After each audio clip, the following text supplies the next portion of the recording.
लोक, राजमाता, राष्ट्रमाता, वीर माता, माँसाहेब जिजाऊ साहेबांचा आवाज नाही आला.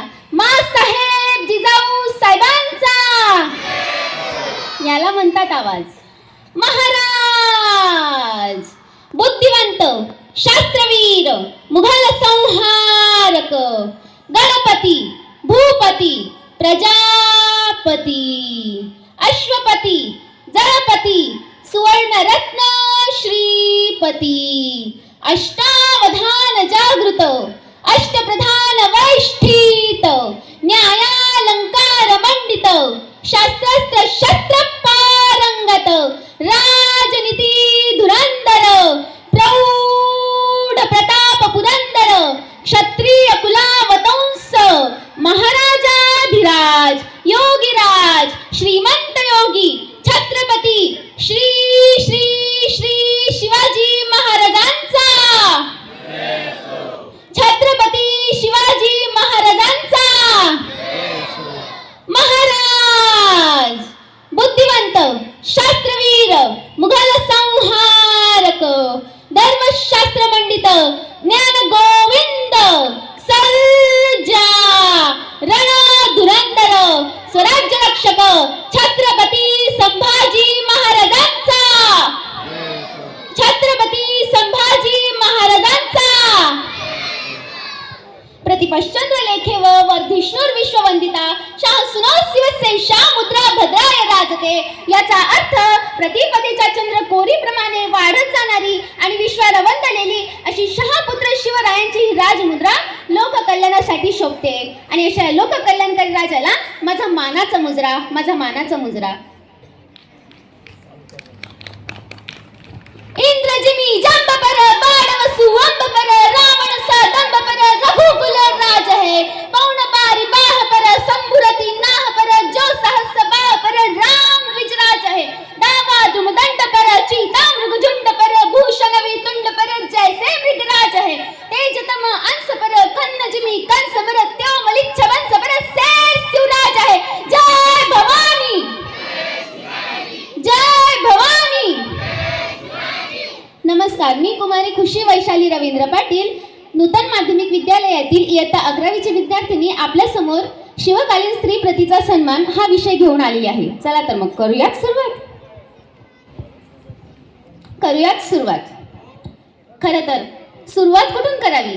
अहो, जन्म झाला ते शिवनेरीपासून सुरुवात करावी की प्रतापगडच्या पायथ्याशी आपल्या राजानं त्या अफजल खानाचा कोतडाच काढला त्या प्रतापगडापासून सुरुवात करावी की 32 मण सोनेरी सिंहासनावर माझा राजा आरूढ झाला त्या रायगडापासून सुरुवात करावी की पुरंदरचा तह झाला त्या पुरंदरापासून सुरुवात करावी की हात तुटला तरीही तानाजी आपल्या रक्ताचा अभिषेक घालून कोणाचा सिंहगड करून जातात त्या सिंहगडापासून सुरुवात करावी? हाच खूप मोठा प्रश्न आहे की सुरुवात कुठून करावी.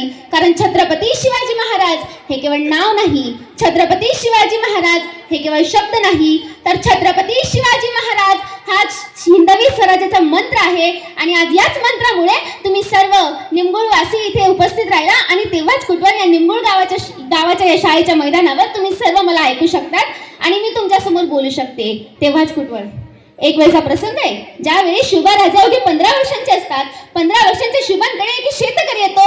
शेतकऱ्याच्या हातामध्ये त्याच्या मुलीचा मृतदेह असतो आणि तो म्हणतो, राज न्याय द्या, राज न्याय द्या. राज त्या बाबाजी भिकाजी गुजर नावाच्या रांजे गावाच्या पाटलानं माझ्या लेकीवर बलात्कार केला. राज मला न्याय द्या, राज मला न्याय द्या. हे शब्द जसे शुभांच्या कानावर पडतात तसं शुभांच्या तळपायाची आग मस्तकात भिडते. शिवाजी राजे समोर उभे असलेले येसाजींना म्हणतात, येसाजी आताच्या आता त्या रांजगावच्या पाटलाला माझ्या समोर उभा करा.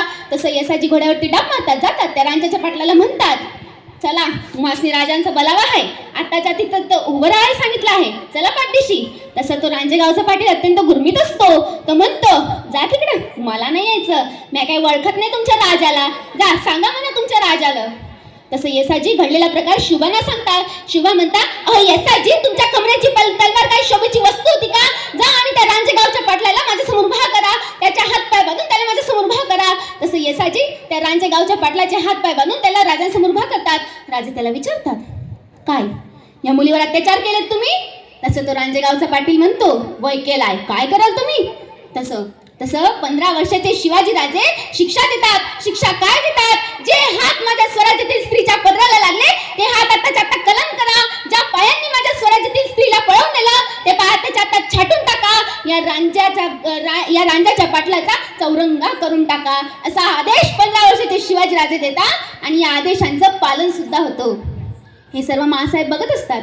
माँसाहेब शिवबांना प्रश्न विचारतात. शिवबा, वाटलं असतं तर या रांजाच्या पाटलाला असं जिवंत का सोडलं? वाटलं असतं तर रायगडाच्या टकमक टोकावरून याला सोडून दिलं असतं. वाटलं असतं तर याची गर्दन सुद्धा कलम करता आली असती. वाटलं असतं तर पिसाळलेल्या हत्तीच्या पायाखाली देऊन याला मारता आलं असतं. परंतु तुम्ही फक्त याचे हात आणि पाय छाटून याला असं जिवंत का सोडलं?